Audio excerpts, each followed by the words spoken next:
네, 안녕하세요. 정승윤입니다. 오늘은 2024년 6월에 시행된 법정의 무기사 행정부 부분 사례형 부분에 대해서 해설 강의를 시작하겠습니다. 먼저 간단하게 총평을 하자면 문제 자체는 매우 쉬운 문제들이었는데 다만 여러분이 혹시 어려웠다면 둘 중 하나겠죠. 어떤 행정법을 시작하지 않았거나 또는 행정법을 하긴 했지만 총론 부분을 하고 강론을 전혀 하지 못해서 강론 부분에 대한 쟁점을 잡을 수 없어가지고 그래서 이제 어려웠을 거예요. 그러니까 그것만 아니라면 사실 문제 자체는 굉장히 난이도가 낮은 아주 쉬운 문제였거든요. 그래서 한번 확인해보고 가도록 합시다. 1문의 1, 특히 3문 부분은 건설산업기본법에 따라 가지고 장관으로부터 위임받은 영업정지 처분 권한을 갖고 있는 지금 B시장이 A 도지사가 이를 조례에 근거해서 B시장에게 재위임했다. 그리고 B시장은 이를 근거로 영업정지 3개월 정지 처분했다. 이 문제는 판례 그대로 옮긴 거고 실제로 이 같은 유형의 사례가 제가 각주에 써놨지만 2017년 밑에 써놨거든요. 2017년 변호사 시험에 출제된 문제하고 같은 유형의 문제예요. 그리고 이건 판례를 그대로 옮겨가지고 그대로 문제를 낸 거고요. 자, 먼저 1문 A 도지사의 B시장에 대한 영업정지 처분 권한의 재위임이 적법한지를 설명하라. 일단 영업정지 처분과 관련된 이 사무가 자치사무인지 국가사무인지 그래서 먼저 확인해보고 그 다음에 그것이 다시 위임됐는지 아닌지를 따져봐야 되기 때문에 먼저 사무형의 구별기준 거기 법전 비수감이라는 얘기는 사무용의 구별 기준을 판단할 때 일단 제일 먼저 법률 규정이 제일 중요하고 그 다음에 그 밖에 전국적으로 통일된 사무로 판단된다면 전국적으로 통일된 처리가 요구되는 사무라고 판단된다면 그때는 국가사무일 거고 각 지방마다 개별적인 사무 집행이 허용된다라고 판단되면 자치사무다 그런 얘기고요. 그 다음에 비용을 국가가 되면 국가사무로 볼 여지가 많아지고 비용을 지방자치단체가 되면 자치사무로 볼 여지가 높아진다 그런 얘기고 그 다음에 수입 어떤 발생하는 수입 어떤 금전적인 수입을 국가가 가져가면 이건 국가사무로 볼 여지가 커지는 거고 지자체가 가져가면 자치사무로 볼 여지가 커진다는 뜻이고요. 그 다음에 감독 부분은 만약에 자치사무라면 합법성 통제만 가능하겠지만 국가사무가 기관임된 거라면 한목적성 통제까지 할 수 있다. 그런 부분이어서 이 부분은 제가 각주 2번에다가 자세히 간단하게 적어놨으니까 그래서 핸드북에 있는 얘기인데 간단하게 법령 규정, 전국적인 사무인지 여부, 비용 부담, 수입 기속, 그다음 감독 를 고려해서 이게 국가사무인지 자치사무인지 따져보고 그것이 다시 위임됐는지를 따져봐야 된다. 그런 얘기 차원에서 써본 부분이고 이걸로 이제 판단이 쉽지 않으면 지방자치법 13조가 자치사무 예고 15조가 국가사무 예니까 일단 이 국가사무가 만약에 어떤 지자체장에게 다시 위임되면 국가사무가 기관임 되는 거겠죠. 그래서 일단 자치사무인지 국가사무인지를 따져보고 국가사무가 다시 기관임 되었을 때 이 기관임 사무하고 자치사무의 구별에 관한 얘기니까 잘 공부를 해두세요. 이 부분은 핸드북 또 303페이지 잘 나와 있으니까 12판 기준에서 303페이지 잘 나와 있으니까 보도록 하시고 본문에 보면 건설산업기본법에 들어가지고 좀 장관의 사무였는데 이게 A 도지사에게 위임됐죠. 그래서 원래 장관이 영업정지를 할 수 있는 권한이 있다. 그러니까 일단 국가사무인데 이것이 도지사에게 위임되었다. 그래서 원래는 국가사무인데 도지사 관점에서는 이거는 기관임 사무다. 그런 얘기죠. 그러니까 장관의 관점에서는 국가사무인데 이것이 A 도지사에게 넘어갔으니까 A 도지사에게 심부름 시켰으니까 결국 A 도지사는 결국 국가사무를 기관임 받아서 처리하고 있다. 그러니까 기관임 사무는 한마디 말하면 심부름. 기관임 사무라면 그냥 심부름이다 이렇게 생각하면 돼요. 심부름 시킨다. 그러니까 예를 들면 국가사무가 이 설문 같은 경우 국가사무 즉 장관이 원래 처리할 사무인데 국가사무가 지금 A 도지사에게 기관 위임되었다라는 얘기는 결국은 국가의 일인데 이거를 국가가 직접 처리하지 않고 A 도지사에게 맡겼다 심부름 시켰다 그런 얘기죠. 그럼 이렇게 되면 국가사무가 A 도지사에게 기관이 위임되었다. 그러면 결국 사무의 귀속 주체는 국가가 되는 거고 그 다음에 보통 기관임 심부름 시키면 일단 국가 쪽에서는 돈을 내줄 거고 그거 받아서 A도는 집행하는 거거든요. 그래서 이때 국가는 실질적 비용부담자, 비용부담주체.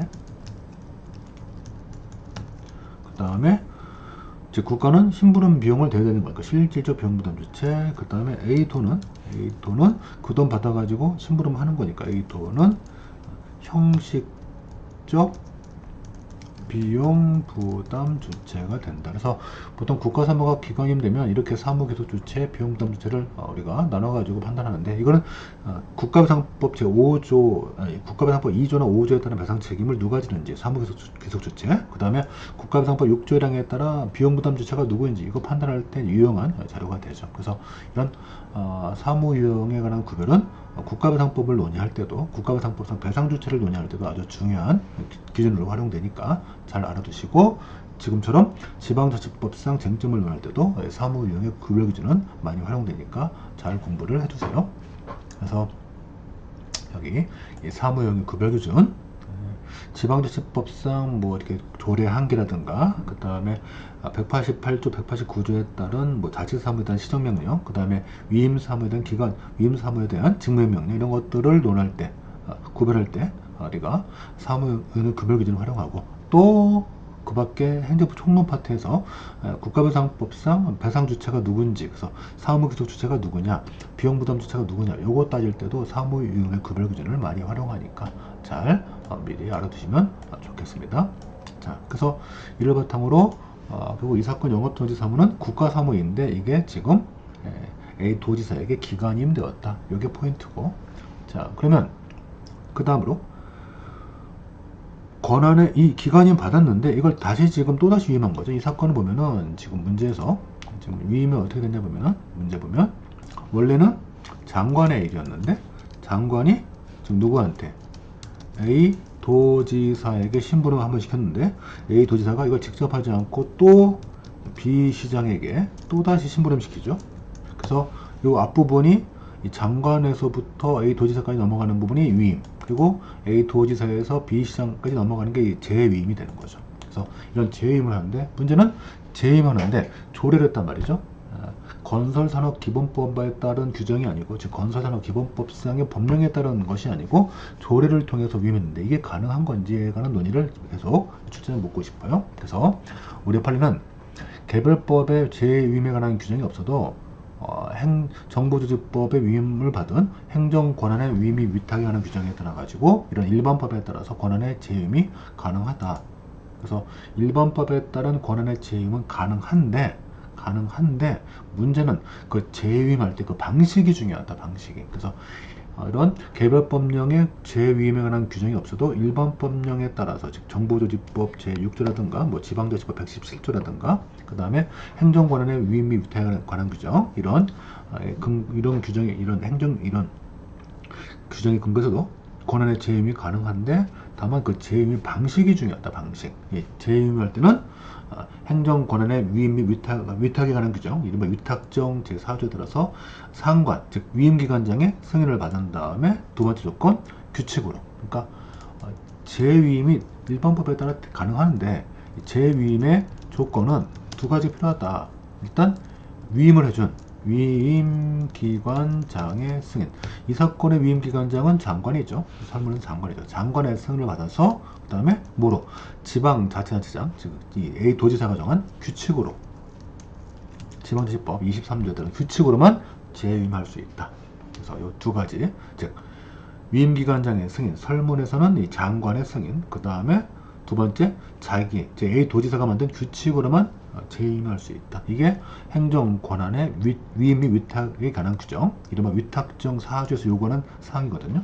따라서 이렇게 하지 않고 지금 조례로 영업정지 처분 권한을 재위임했기 때문에 일단 이런 재위임은 하자 있는 거다. 위법하다. 이게 이제 지금 출제자가 묻고 싶은 부분이고 판례가 지적한 부분이에요. 그래서 이 부분에 관한 논의가 핸드북 303페이지 288면 등에 잘 나와 있으니 확인해 보시고, 이 사건 배경 판례는 거기 밑에 나와 있는 94루 461호 전합체 판결, 즉 무효와 취소의 구별 기준에 관한 최초 중대 명백서를 판시했던 그 사건 되니까 이걸 한번 판례행정법을 판례기준법 5판 481명 이하에 잘 나와 있으니 한번 읽어보시길 바라고, 없는 분들 위해서 밑에 제가 긁어 왔으니 한번 확인해 보세요.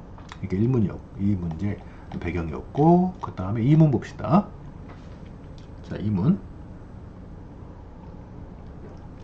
B시장의 영업정지 처분의 효력에 관해서 검토하시오. 이건 결국은 그냥 오른쪽 봐보세요. 즉 하자 있는 지방주식법 28조에 따라서 조례를 정할 때는 자치사무에 대해서 조례 제정 가능하고, 기관임사무는 개별 법령에 명문의 규정이 있을 때만 가능한데 지금 그런 명문의 규정이 없단 말이죠. 그래서 결국 이 사건 조례는 하자 있는 조례고, 하자 있는 조례는 무효인데, 문제는 무효인 조례에 근거한 처분은 당연 무효가 아니고 취소 사유다. 요거를 이제 묻고 싶은 게 포인트죠. 따라서 먼저 하나씩 따져가면, 먼저 이 사건 A도 행정권한 위임조례는 개별법에 근거가 있다면 기관임 사무에 대해서도 조례 제정 가능하겠지만, 근데 개별법에 근거가 없다면 지방지법 28조 1항은 그 사무, 즉 자치사무나 단체임 사무에 대해서만 조례 제정이 가능하기 때문에 이 사건은 기관임 사무고 개별법에 근거도 없고, 그러므로 이 사건 조례는 무효다. 하자는 조례에서 무효다. 요걸 이제 말하고 싶은 거고, 참고로 오른쪽 잠깐 폐기 보시면 이른바 자치사무에 관한 조례, 자치조례. 우리 판례 하면 자치조례는 그 성격이, 얘는 행정입법이 아니고 자치법규다. 자치법규이기 때문에 주민의 권리를 제한하거나 의무를 부과하는 벌칙상을 정할 때 법적 근거 필요하긴 한데, 다만 그때 법적 근거는 포괄적 근거로 족하다. 즉 포괄적 위임이 가능하다. 이런 입장이고, 그 다음에 우리 판례는 위임조례라고 해서 기관임 사무에 대해서도 조례 제정 가능하다라고 말하고 있거든요. 이른바 위임조례, 기관임 사무에 관한 조례, 위임조례인데, 이런 위임조례는 성격이 형식은 조례지만 실질은 행정입법이다. 행정입법 중에서 특히 위임명령이다. 이렇게 봐요. 그래서 위임명령이기 때문에 얘는 포괄적 위임이 허용 금지된다. 상위법령에서 조례를 위임할 때 포괄적 위임이 금지된다. 이렇게 이제 말하고 있으니 이 부분 잘 확인해 하시고, 그 다음에 지방자치법 28조 1항을 보면, 지방자치법 제28조 제1항을 보면 그 사무에 관해서 조례 제정할 수 있다 하는데, 이따 말하는 그 사무람은 자치사무하고 단체임 사무. 근데 단체임 사무가 실무상 없으니 결국은 자치사무다. 그러니 요건 결국 한마디로 말하면 지방자치법 28조 1항이 말하는 조례는 이른바 자치조례를 말하는 거다. 따라서 지방자치법 28조 1항은 그 사무에 관해서 조례 제정할 수 있다. 그 사무라면 자치사무고, 자치사무에 관한 조례는 자치조례고, 자치조례는 성격이 자치법규니까 포괄적 이미 가능하고, 그러나 판례는 지방자치법 28조 1항과 관계없이 기관임 사무에 관해서 조례 제정할 수 있는데, 그 위임조례는 성격이 자치법규가 아니고 행정입법이기 때문에 포괄적 임의 허용 금지된다. 이렇게 말하고 있죠. 그래서 다시 설문으로 돌아가면 이 사건 조례는 기관임 사무에 관한 조례고, 이런 기관임 사무에 관한 조례는 지방자치법 28조 1항이 말하는 그런 조례가 아니기 때문에 결국 상위법에 근거 없이 이 사건 조례가 만들어졌다면 이 사건 조례는 지방자치법 28조 1항에 반하여 무효인 조례다. 다만 문제는 이런 무효인 조례에 근거한 처분이 뭐냐. 이때 이 사건에서 우리 판례가 중대 명백서를 취했죠. 그래서 하자가 중대하고 명백해야지 무효다. 물론 판례 소송에는 기본적으로 하자가 중대면 무효고, 제3자가 개입되어 있을 때만 명백성을 보충적으로 요구하자라는 이른바 중대성설, 즉 다른 말로 명백성 보충 요건설을 주장했지만, 우리 판례는 하자가 중대하고 그리고 명백해야지 무효다. 그래서 하자가 중대하지 않거나 명백하지 않으면 취소 사유에 불과하다라는 이른바 중대 명백서를 이 사건에서 처음으로 판시했죠. 자, 그래서 하자의 중대성은 행정처분의 중요한 법률 요건을 위반한 상태를 말하기 때문에 행정규칙 위반은 중대한 하자가 되지 못할 거고, 그 다음에 하자의 명백성은 일반인 관점에서 객관적으로 명백하다라고 확인돼야지 명백한 하자다라고 말하죠. 그래서 사안의 경우 들어가면 무효인 조례에 근거한 영업정지 처분은 법령 근거 없이 이루어진 처분이기 때문에 결국 무관한 제 처분을 만드는 것이니까 무효가 되는데 하자가 중대하는데 다만 일반인 관점에서 이게 하자가 있는 건지 없는 건지 결국 법원의 판단을 받아봐야 알 수 있는 거기 때문에 취소할 수 있는 것에 불과하다. 그리고 이 규칙이란 것이 뭐 헌법 107조 1항에서 말하는 규칙은 법령불충 규칙을 포함하는 규칙이고 그런데 여기서 말하는 규칙은 또 그냥 행정 규칙으로서 규칙을 말하는 거고 그러니까 그때그때 규칙이라는 단어가 여기저기 쓰임이 다르니까 이런 것들도 이제 한몫해가지고 판례가 결국은 이 사건에서 규칙으로 위임한다는 게 이게 법령불충 규칙을 말하는 건지 그냥 순수한 행정규칙을 말하는 건지 알 수 없는 거다. 명확하지 않다. 그런 차원에서 명백성 요건이 충족되지 않아 가지고 취소할 수 있다 라고 판시한 사건이죠. 그래서 결론적으로 취소 사유다라고 했고 2017년 변시는 그 다음 문제는 이제 하자 승계를 물어가지고 선행 처분이 취소 사유니까 후행 처분에 하자가 승계될 수 있는 조건이 충족돼가지고 하자 승계까지 추가로 물었던 게 2017년 변시 문제였고요. 자, 일단 여기까지 확인해 보시면 되겠습니다. 자, 그래서 이 부분도 이제 같은 사건 그 대법원 전합체 판결 94한 후 462로 전합체 판결에 관한 내용을 해당 부분을 긁어 왔으니 참고로 읽어보시고 해당 풀이된 출처는 핸드북 299면, 297면, 76면 인데 이 숫자가 섞여 있는 것은 문제를 푸는데 도움되는 그 쟁점의 순서대로 페이지 숫자를 적어 놨으니 해당 쟁점을 찾아가시면서 페이지를 찾아가 보시면 핸드북 실판 바탕으로 해서 여러분들이 충분히 자신만의 답안을 만들 수 있을 겁니다. 자, 이제 다음 문제 풀어봅시다. 자, 그 다음에 이제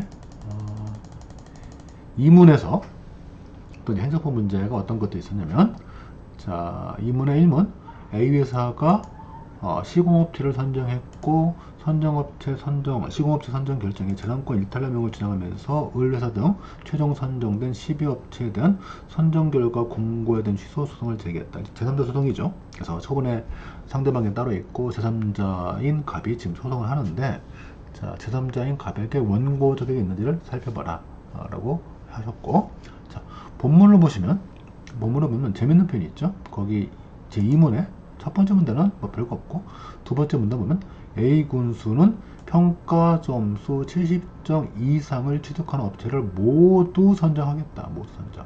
그렇다면 그렇다면 결국 점수만 넘어가면 모두가 다 선정될 수 있는 거기 때문에 경쟁자들 사이 경쟁이 있다고 볼 수 없죠. 사실 나만 잘하면 되는 거니까 결국 이른바 내가 이겨야지 내가 쟤를 목을 쳐야 내가 얻을 수 있다. 이런 뭐 배타적 관계, 즉 양립할 수 없는 관계가 아니고 모두 다 이길 수 있는, 모두 다 받을 수 있는 그런 관계죠.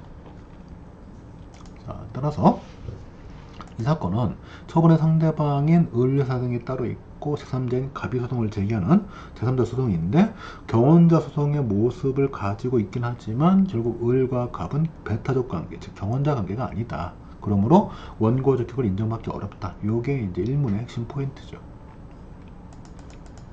그래서 일단 1번은 원고 적격 행소법 12조에 따라서 원고 적격이 관한 규정이 있고 12조에 가면 법률상 이익에 관한 규정이 있는데 법률상 이익이 뭐냐에 대해서 권법 보호적 학설 대비죠. 권리구제설, 법이 보호하는 이익구제설, 보호가치 있는 이익구제설, 적법성 보장설 등의 대립이 있어갖고 우리 판례는 2설, 법이 보호하는 이익구제설 입장에서 처분의 근간계집구, 처분의 근간계집구라면 처분의 근거법률 이것도 좀 체크되겠네요. 처분의 근거법률 써드릴게요. 처분의 근거법률 또는 관련 법률 또는 가끔 법령이라고 쓰기도 하죠. 처분의 근거법률 또는 관계법률 법령 이렇게 표현 쓰기도 해요. 처분의 근거법률 또는 관계법률에 의해 보호되는 개별적, 직접적, 구체적 이익. 자, 이게 이제 법률상 이익이다 라고 말하고 있는 게 우리 판례 입장이고 그 다음에 경원자 소송 즉 일방에 대한 허가가 타방에 대한 불허가로 기결되는 경원자 소송의 경우에는 서로 원고하고 제3자의 관계가 양립할 수 없는 관계, 다른 말로 배타적 관계가 인정돼야지만이 원고 적격이 성립하는데 사안의 경우에 70만 넘으면 누구나 다 시공업체에 선정될 수 있기 때문에 그 점을 고려해 본다면 결국 갑회사와 을회사는 배타적 관계에 있지 않다. 따라서 갑회사는 을회사에 대한 선정 결과에 대해서 취소를 거는 원고적이 없고, 다만 자신에 대한 제외 처분에 대해서 취소 소송을 제기할 수는 여전히 있겠지만, 어쨌든 이 사건 문제는 선정 결과를 다투는 거니까 타인의 선정 결과에 대해서 취소를 걸 원고적이 없다. 다만 자신이 제외당한 부분에 대해서 불이익 처분을 봐가지고 불이익 처분에 대해서 취소 소송을 제기할 여지는 있을 수 있는데, 그거는 문제에서 묻지 않았다. 그러니까 적고 없을게요. 그래서 갑회사는 자신에 대한 이 제외 처분에 대해서 취소, 즉 제외 처분의 상대방 제외 처분, 즉 이 사건에서는 불이익 처분, 제외 처분에 대해서 이런 불이익 처분의 상대방으로서 원고 적격이 인정될 여지가 있지만 설문과는 관계가 없죠.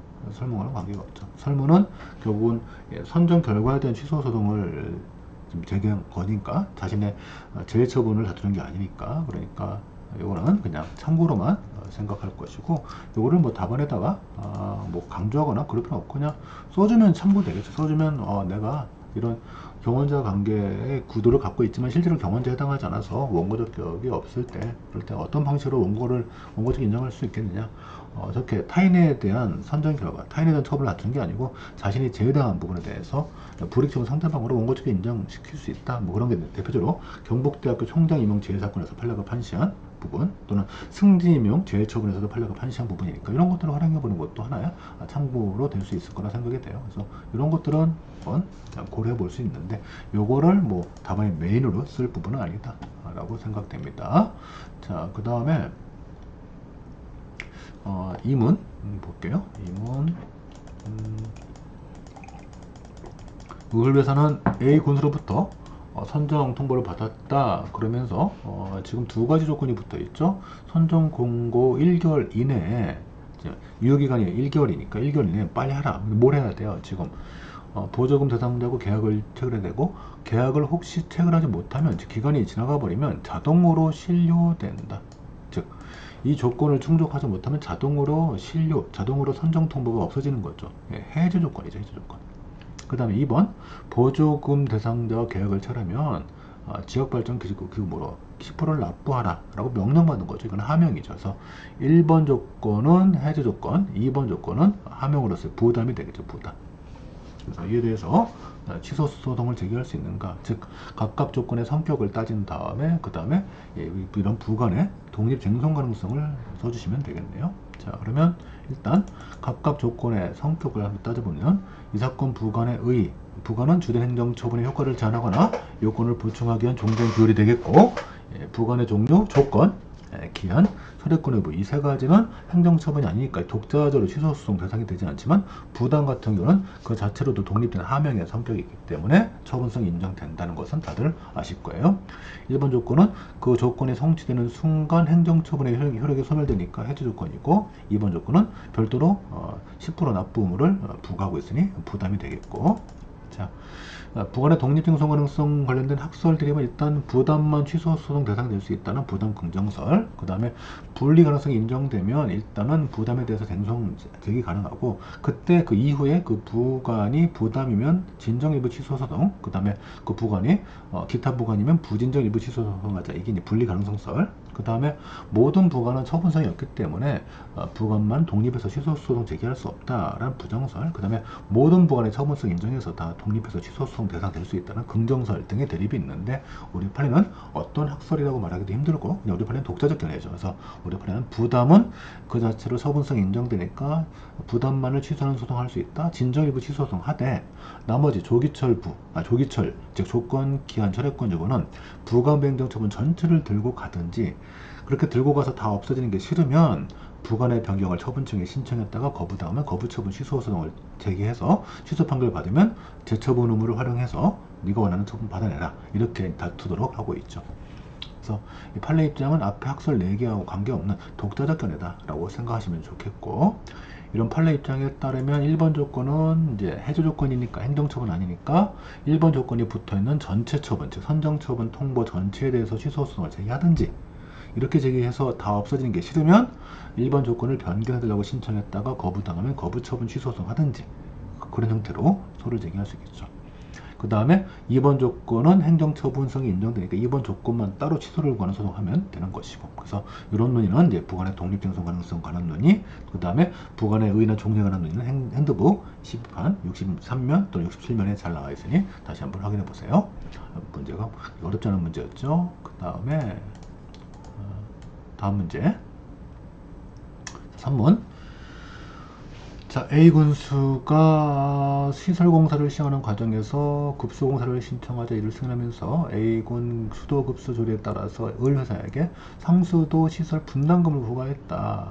그런데 을회사는 A군이 아니고 B군에 내가 주된 사무소가 있으니 나는 주민이 아니다. 분담금 납부 의무가 없다. 라고 항변하고 있는데 을회사의 항변이 타당한지를 판단하라. 이건 최근 판례들, 이 부분에서 판례가 많이 나왔는데 이 판례를 알고 있는지를 물어본 사실 아주 간단한 문제예요. 그래서 결론적으로 지방자치법상 주민이 그때그때 그러니까 특정한 조문 딱 정의가 있는 게 아니라서 그때그때 제도에 따라서 주민의 이름과 주민의 성격과 내용이 달라질 수 있다. 그래서 결론적으로 예를 들면 뭐 주민소송 같은 경우에 주민은 감사 청구했던 자가 주민소송을 할 수 있는데 성격상 자연인이 보통 많이 하겠죠. 그래서 감사 청구한 주민이 주민소송을 해결할 수 있는 원고가 된다. 이런 식으로 이제 그때그때 주민이라는 개념이 각 제도마다 달라질 수 있다. 왜냐면 지방자치법상 주민에 관한 이건 여기다 적으면 그때 다른 이유는 왜냐하면 지방자치법상 주민의 정의에 관한 규정이 없어요.